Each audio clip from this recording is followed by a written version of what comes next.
Hi, I'm Maxine Spencer and this is my lab 6. So this lab is exploring Faraday's law as well as Lenz's law. And we did this by watching a bar magnet fall through a conductive tube of foil. And then obviously we modeled it by code in GlowScript. Sorry, I can't talk right now. So it took 0.9 seconds to fall outside of the foil and 1.5 seconds to fall when inside the foil. Fundamental principles. Lenz's law is that the induced B field in the loop will oppose the magnetic flux through the loop. And then Faraday's law of induction, which is that EMF equals negative N times d phi by dt.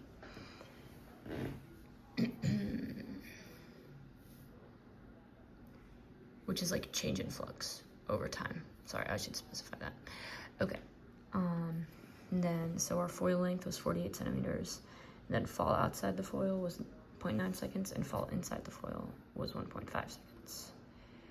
That's like the resulting, graph of my code, which I think is a little bit off. No, but I think that's just due to human error, which I will get to. And then this is the code itself. So yeah, that's my code itself. And then, so there was some potential error, which could have come into play with mistakes in timing,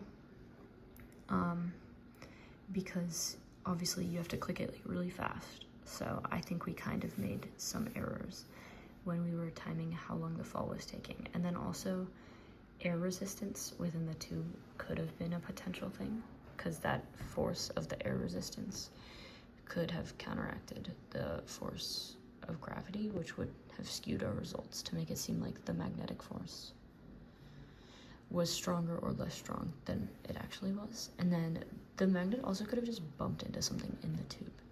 Like there could have been, we could have messed something up and like accidentally bumped it like into something on the side of the tube. So those are kind of the primary errors. And so our results were like somewhat off, but that was probably again due to irregularities in the foil or some other similar issue as discussed. And then finally, my what if questions. So what if the resistivity of the conductor was almost zero?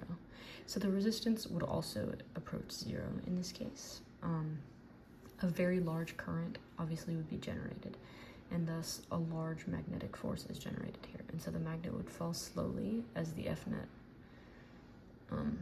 approached zero, because the larger magnetic force would counteract that force of gravity and become almost equal to the force of gravity. On the other hand, if holes were cut in the tube, that would disrupt movement of the current and decrease the magnetic force, which would mean that the falling speed would increase because the force of gravity would be overpowering that much, much more. And so, hold on, I'm gonna go back to the results here and actually talk about that. This graph shows it as having been almost linear, and I feel like it should have been a little bit more like that type of line. And so I do think that that did come down to human error of sorts. And that would be something that I would fix if I were ever planning on redoing this lab. Anyway, I think that is all. So thank you for watching my lab video.